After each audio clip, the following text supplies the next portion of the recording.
Welcome to The Explainer. Today we're diving right into a seriously high-energy detective journey. We are going to shrink ourselves down and actually journey into the microscopic, geometric, internal mechanics of deep neural networks. You know, for the longest time, we've treated artificial intelligence systems as these mysterious black boxes. But today, we're going to pry that box wide open and map out the alien terrain inside. Because let's be real, when an AI makes a critical mistake out in the real world, we absolutely need to know why. And right now, a lot of the time, we just can't. Because it all really starts with this one massive question. How does an AI actually think? I mean, we know what goes in and we know what comes out. It's kind of like a drive-through window, right? You ask for a recipe, you get a recipe. But the actual cognitive gears turning in between, completely invisible. So today, our mission is to reverse engineer that black box. We want to understand its true cognitive processes. We're moving way past just looking at the outputs. And instead, we're uncovering the actual, literal, causal circuitry that brings these models to life. So, here is our roadmap for the day. First, the black box problem. 2, superposition. 3, knowledge neurons. 4, learning dynamics. 5, latent space geometry. And finally, 6, catching hallucinations. All right, let's jump right into section 1, the black box problem. Okay, let's really dive into this. We're entering this incredible field called mechanistic interpretability. Essentially, it's the quest to map the alien brain of an AI. Now, traditionally, researchers looked at AI just through behavioral correlation. They'd basically just observe which input pixels or words seem to influence the final decision. But mechanistic interpretability, it completely shifts that paradigm. It treats a trained neural network exactly like compiled computer code. Imagine you're looking at the compiled binary code of a super complex video game. It's just this endless wall of ones and zeros. Or, for AI, millions of raw mathematical weights. It is incredibly hard to read compared to normal human-readable source code. The architecture is basically the CPU, those learned parameters are the machine code, and the network activations are the program state. So, by reverse engineering this code, researchers are doing the painstaking work of mapping out the actual causal circuitry inside the network, translating those raw, opaque weights into human-understandable algorithms. Moving on to section 2, computing in superposition.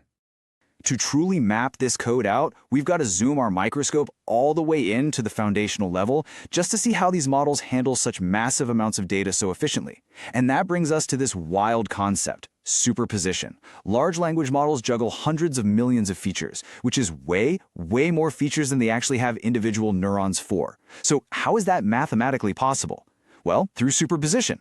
The network represents features using nearly orthogonal feature vectors in its activation space. Now, if that sounds like a bunch of heavy jargon, just think of it this way.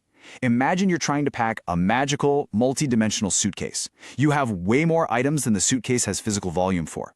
Superposition is basically a mathematical trick where the model overlaps these items in a way where they don't crush each other, as long as you pull them out at the exact right mathematically perpendicular angle.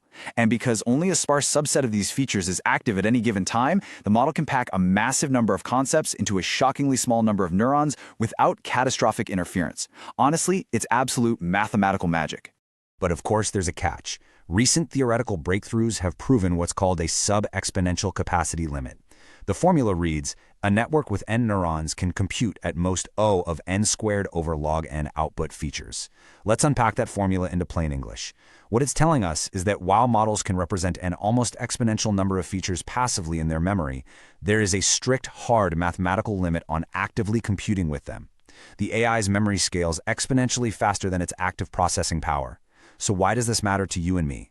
Well, it means there's a very real mathematical wall hitting developers right now who are trying to compress these massive, incredibly smart AIs onto smaller devices, like your smartphone. You can compress the passive memory, sure, but you cannot easily compress the active computing space without losing the model's actual intelligence. Which brings us to section 3, pinpointing knowledge neurons. So, if all these features are packed together so tightly in that suitcase we talked about, can we ever locate where specific, concrete facts actually live? The answer is yes, and it's through what are called knowledge neurons.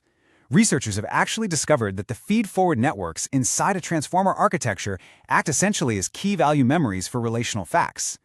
Using a technique called knowledge attribution, specifically integrated gradients, we can isolate the exact specific neurons that fire when a model recalls a fact, like, say, the capital of Ireland being Dublin. Interestingly enough, these factual neurons sit predominantly in the very top layers of the model. Let's put this into a real-world perspective for a second. Imagine you discover that a high-stakes medical AI has memorized a dangerous, outdated medical fact. In the past, you'd have to retrain that entire billion-dollar model from scratch just to fix that one single error. But now, because we can locate these knowledge neurons, we can literally perform surgery on the AI. We can find the exact neuron holding that bad medical fact, and we just surgically snip it, editing or entirely erasing it from the model's memory without needing to fine-tune the rest of the network at all. Next up, Section 4, Learning Dynamics. Let's shift gears and look at how models actually learn all this information over time. There's this fascinating duality in how neural networks train, and it breaks down into pattern learning versus memorization learning. In the early stages of training, models are excellent at pattern learning. They very quickly extract broad, generalized rules. But, as we all know, the real world is incredibly messy. Data distributions have this massive long tail of rare, atypical examples that just do not fit into neat little patterns. Think about it like this. Early on, an AI quickly learns the general pattern that birds fly. But later in training, it encounters the weird, long-tail exceptions, penguins and ostriches. To achieve optimal generalization and not just completely crash when tested in the real world, the AI is actually forced to switch over to memorization learning. It dedicates specific parameters to explicitly brute force memorize these rare long-tail exceptions. Because if it doesn't memorize the penguins and ostriches, its perfectly generalized rules fall apart completely. That leads us to Section 5, the hunchback of latent space. Now that we know how facts are learned and stored, let's take a look at the geometric journey a single piece of data takes as it travels across the network's layers. To visualize this journey, we first need to understand something called intrinsic dimensionality, or ID. While a neural network might have thousands of neurons in a single layer, meaning a massive potential space, the intrinsic dimensionality is the absolute minimal number of coordinates actually needed to describe the data without losing information. To really grasp this, think of a flat piece of paper. If you crumple it up into a 3D ball, it physically exists in 3 dimensions, right? But its intrinsic dimensionality, its true flattened-out shape, is still just 2-dimensional. Inside a neural network, the AI is constantly crumpling and uncrumpling data across its layers, completely changing its intrinsic dimensionality as it goes. When we track this intrinsic dimensionality across the layers of a deep neural network, this really strange and consistent hunchback profile emerges. Honestly, this is one of the most remarkable discoveries in AI geometry. The data comes in with a low initial dimensionality. Then, in the early hidden layers, the ID steeply expands. The model is essentially blowing the data up. Let's walk through why this untangling phase is so absolutely crucial. The AI has to stretch that crumpled paper out as wide as possible to untangle complex relationships and prune away all the irrelevant, noisy features. Finally, as the data moves into the deeper layers, it's gradually squeezed back down into clean, low-dimensional manifolds. And here is the kicker. Researchers found that how tightly the model can squeeze this data down in its final layers directly predicts how accurate its final classification will be. The better the squeeze, the smarter the model. And that leads us perfectly into our final section, number 6, mapping geometric hallucinations. So what exactly happens when this geometrical squeezing goes wrong? Well, we can actually use this geometric understanding to solve one of the biggest macroscopic problems in AI today, hallucinations. Enter the Layer-wise Semantic Dynamics framework, or LSD. LSD is a pipeline specifically designed to catch hallucinations intrinsically, from the inside out. First, it extracts the hidden states as a prompt moves through the layers. Next, it projects those states into a shared semantic space alongside a known ground truth embedding. Then, it computes the trajectory. Think of this step exactly like tracking the GPS signal of a thought as it moves through the AI's brain. Finally, it assesses the risk of hallucination based on how that path actually behaves. If the GPS signal takes a straight, confident path, it's highly likely to be a fact.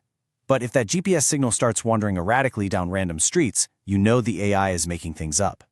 And this brilliantly illustrates the whole thing. You can see a really stark visual contrast here. Factual trajectories, those are the green dots. They cluster tightly and steadily converge toward a highly aligned, stable output. They know exactly where they're going. The red dots, however, are hallucinations. They are chaotic, they're scattered, and they exhibit these wild directional swings, which researchers call semantic drift. This fundamentally changes how we view AI errors. A hallucination isn't just some simple mistake generated at the very end of a prompt, it's a profound geometrical collapse happening deep down in the machine's subconscious, super early in the processing layers. Because LSD reads these geometric trajectories directly from the internal layers, it doesn't require generating multiple responses or consulting incredibly slow external databases. It evaluates truthfulness in a single forward pass. And that results in a massive 5 to 20 times computational speedup compared to older, clunky sampling methods. In a high-stakes environment, say an AI diagnosing a patient or driving a vehicle, we simply do not have the time or the compute to run a prompt 50 times just to check for errors. We need real-time, single-pass lie detection.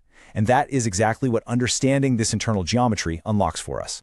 So we've journeyed all the way from sub-exponential superposition limits to the hunchback geometry of latent space, literally mapping the mind of the machine as we go. But this leaves us with one final, incredibly provocative thought. As AI models continue to grow astronomically massive, integrating billions and billions of parameters and wildly complex long-tail memorizations, will tools like mechanistic interpretability and LSD always be able to map their geometry? Or is it possible that the black box will eventually scale beyond our ability to ever reverse engineer it? It's a huge question, and it's one that's absolutely going to define the very future of AI safety and our relationship with machine intelligence. Thanks so much for joining me on this explainer, and keep questioning the mechanics behind the machine.